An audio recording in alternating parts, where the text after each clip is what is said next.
Welcome to Discover Truth Bite-Sized. Today we're taking our Bible reading from Acts chapter 26 and verse number 19. Whereupon, O King Agrippa, I was not disobedient unto the heavenly vision. There are just some moments in life which really define us. And that moment in the life of Paul was whenever he had an encounter with Jesus there on the road to Damascus. He didn't believe that Jesus was who he said he was. Sure, he knew about Jesus' death on the cross, but he didn't believe in the resurrection. He didn't believe that the Lord Jesus Christ was the Son of God until he saw that blinding light and he heard the voice of the risen Christ speaking to him on the road that day. On that defining moment, his life was radically changed and transformed. He would never be the same again. He was there.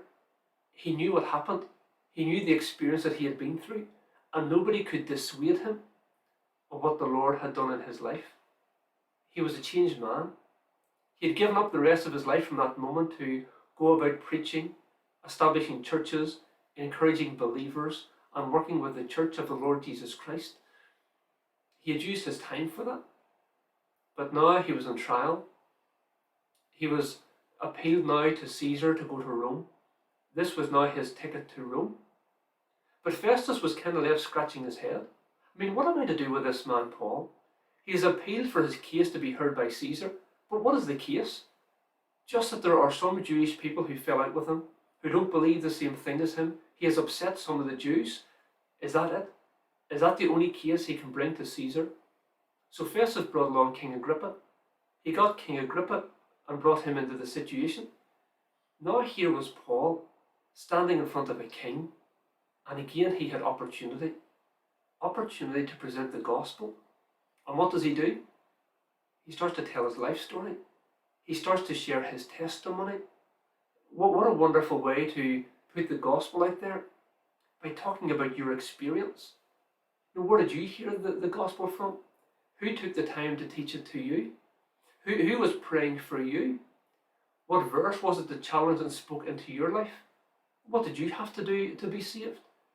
And the answer to those questions would have been the thing that Paul was talking about. How that he was sure that the Lord Jesus Christ was the way, the truth, and the life. That no man could come unto the Father but by him. Nothing could dissuade him. Nothing could change his mind. And now he was taking the opportunity to present the gospel to the king.